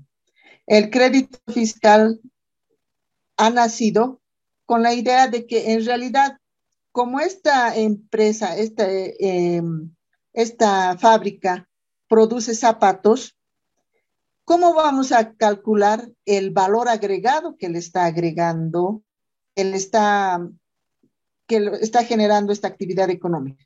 El valor agregado, lo que les decía al principio, es el valor añadido, la transformación, el proceso de producción que una empresa o un contribuyente está haciendo para generar un producto diferente al que ha comprado, que son insumos, qué sé yo, o un servicio diferente. Por ejemplo, el servicio de limpieza, la mayoría de las empresas también ofrece servicios de limpieza de las oficinas. Entonces, esta empresa, para prestar ese servicio, ha comprado aspiradoras, lavadoras, trapeadores, lavandinas, todo eso ha utilizado para prestar ese servicio, ¿no? Entonces, como el IVA tiene la naturaleza de cobrarte solamente el valor que le has añadido tú, entonces te permite generar el crédito fiscal por esas compras, cosa de que el débito menos el crédito es lo único que has añadido en el proceso de producción, sobre lo cual tendrías que pagar un impuesto, porque en realidad no pagas el 13% de tus ventas. Primero sacas el 13% de tus ventas, luego sacas el 13% de tus compras, restas la diferencia, y si hubiera un saldo a favor del fisco, eso es lo único que pagas. Y si no hay ningún saldo a favor del fisco, en realidad terminas no pagando. Entonces, el crédito fiscal tiene ese fin de mostrar las compras que la empresa, el contribuyente ha utilizado para darle el valor añadido a ese producto que tú estás comercializando, vendiendo y que es sujeto al impuesto. Ahora, ¿por qué no le puedo compensar con cualquier factura? Porque justamente ahí estaríamos distorsionando el crédito fiscal, porque ya el crédito fiscal no nos estaría demostrando la diferencia que tú en el proceso de producción has añadido, sino simplemente todo el mundo compensaría, sería un mecanismo de compensación y nadie pagaría el impuesto. Pero no ese es el fin. Como les digo, conceptualmente, ¿cuál es la idea? De que este impuesto se pague por el valor añadido. El valor añadido, ¿cómo lo determinamos? Las ventas menos las compras, pero del proceso de producción que tú has hecho de que se transforme, haya sufrido transformación este bien o producto, y que por el cual solamente vas a pagar sobre esa diferencia. Pero no podríamos nosotros distorsionar completamente el pensar que deberíamos compensar por todo. Ahí muchas personas y muchos, inclusive colegas, desde mi punto de vista, se equivocan y distorsionan al decir, deberían aceptarnos todas las facturas de crédito fiscal. ¿Por qué? Nuevamente, como les digo, el IVA daba un determinado fin, que es el valor añadido. No grava el ingreso. Cuando veamos en el RCIVA, vamos a ver que una persona es sujeta a impuestos por sus ingresos. Entonces, es como si estuviéramos viendo el libro de compras y ventas versus el balance general. En el balance general tenemos ingresos y gastos, ¿no ve? Entonces, en el RCIVA, por ejemplo, te grava a los ingresos y te permite compensar con gastos. Ahí no importa el concepto, porque la naturaleza del impuesto es distinta, grava otra cosa, no grava el precio. En el caso del RCIVA, grabamos el ingreso. Y ahí, ¿por qué se permite todo tipo de facturas? ¿Por qué? Porque ahí te permiten compensar el gasto que tú mismo estás realizando como persona natural. Entonces, como persona natural, comes, pagas el colegio, la luz, el agua, varios conceptos, y por eso es abierto en el RCIVA la compensación. Cosa muy distinta al IVA, porque en el IVA estamos grabando una actividad económica, no estamos grabando a una persona natural, sino la transformación de un producto, de una materia prima, qué sé yo, y graba el valor añadido en ese proceso de producción, que es muy diferente al IVA, ¿ya? Entonces, eso también quiero que quede claro en cuanto al cómputo del crédito fiscal. Ahora, también en esta parte, tal vez puedes pasar al siguiente, que creo que ya es la determinación del tributo.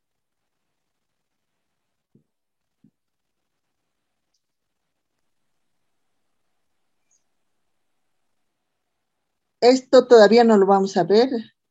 ¿Esta lámina o la otra? Tampoco. El crédito fiscal proporcional tampoco. ¿Te puedes ir, por favor, al siguiente? Uno más. Ahí. En realidad, al final vamos a llegar a esta determinación del IVA, ¿no? En la determinación del IVA, y esto es así de sencillo como estaba en el formulario 200 anterior del SIN, ahora para mí se ha vuelto más complejo el formulario, antes era así de sencillo. ¿Cómo se determina el impuesto? La diferencia entre el débito y crédito fiscal, ¿ya? Primero, a las ventas que tenemos en el periodo le sacamos el 13%, eso se llama débito fiscal. Y a las compras le sacamos el 13% y eso es el crédito fiscal del periodo. La diferencia de ambos conceptos, del débito fiscal y del crédito fiscal, se constituye en el impuesto, si es un saldo positivo, es el impuesto que se debe imposar al fisco, o si fuera al contrario, tendrías un crédito fiscal que te sirve para que puedas acumular y utilizar en los siguientes periodos, ¿ya?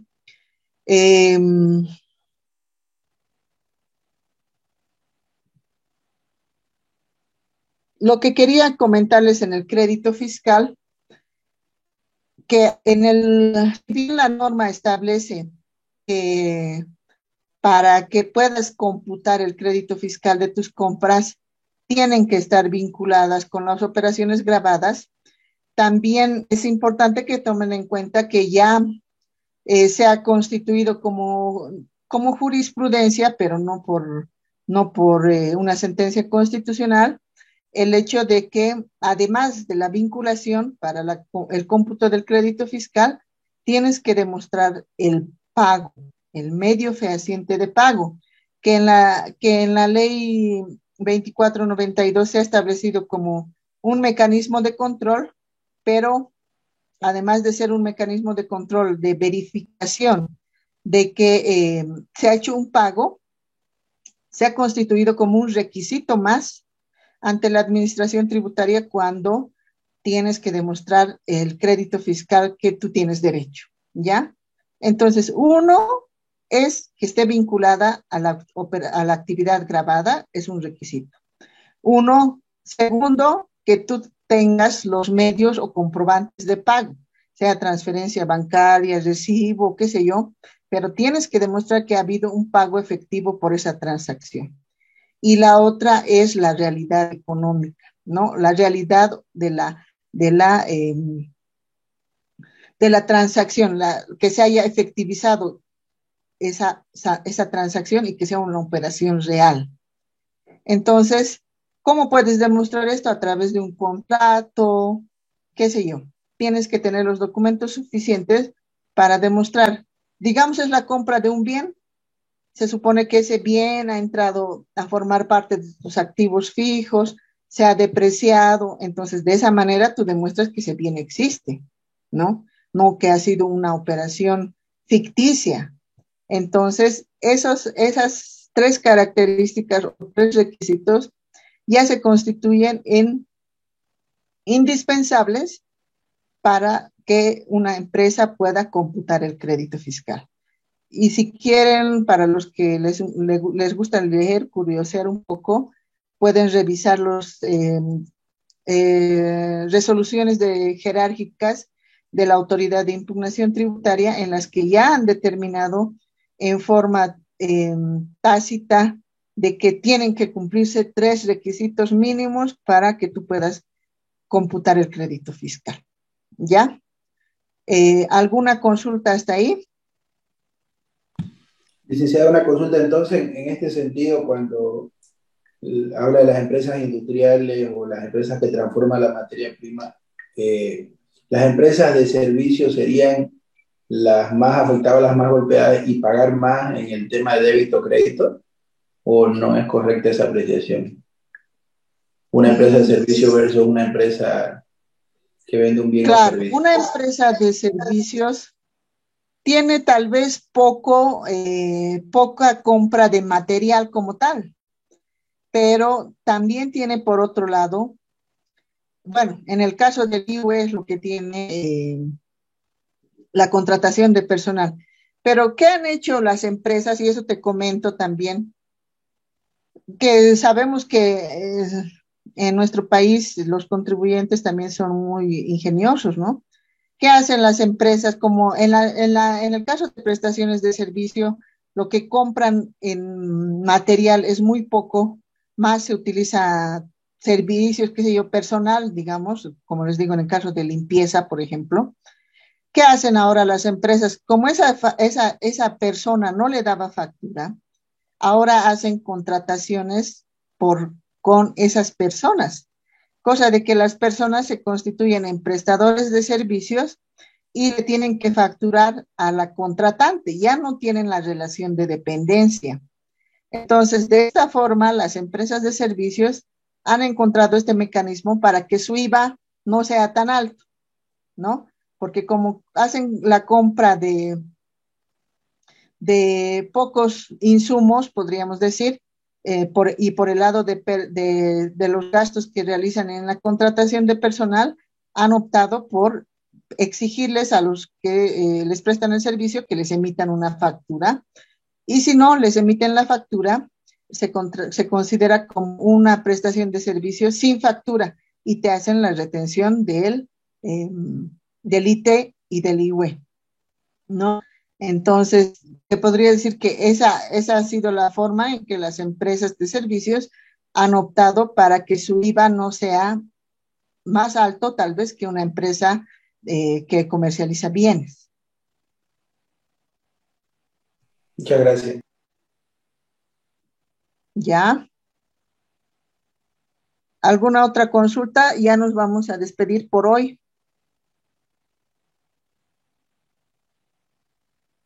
Gracias. ¿Quién me ha ayudado? Marcelo, gracias. Nada, Espero doctora. que para la próxima ya esté bien mi internet. ¿Alguna otra consulta? Licenciada, buenas noches. Querubín Rivero le habla. Sí. Una consulta ¿Ya? respecto, ahora al inicio vi que estaban tomando asistencia para aquellos que estaban conectados a la cámara. Y los Sí. que estuvimos presentes, pero no con la cámara, estamos con falta por este día. No con falta, están con asistencia, solamente que no tienen los 5 puntos de asistencia. Lo que les había dicho al principio es Ya. que dentro de la evaluación vamos a tomar en cuenta la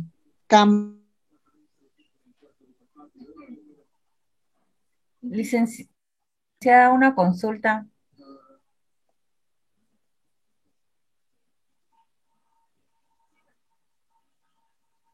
Hola.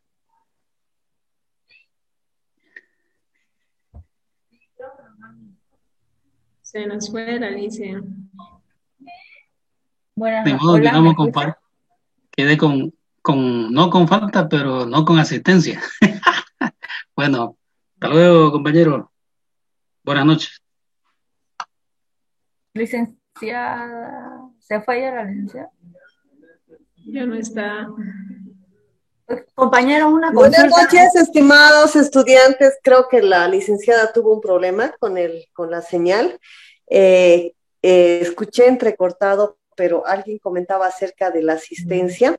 Tengo la asistencia completa de todos ustedes, excepto una estudiante que es que está en Sorata, que lastimosamente desde el anterior módulo ya no se está conectando, pero todos están. Sí es verdad que, bueno, ganan unos puntos extra los estudiantes que están con cámara, pero hoy día hubo un mal tiempo y muchos conectaban la cámara y la señal se les iba. Así que quiero que estén tranquilos. Yo tomo en cuenta el tema de la señal, o perdón, de la cámara, así que estén tranquilos que el día de hoy no van a tener ese problema. Les agradezco mucho. Miren, ya son las 9:30 y nos hemos extendido 30 minutos. Espero que hayan aprovechado la clase.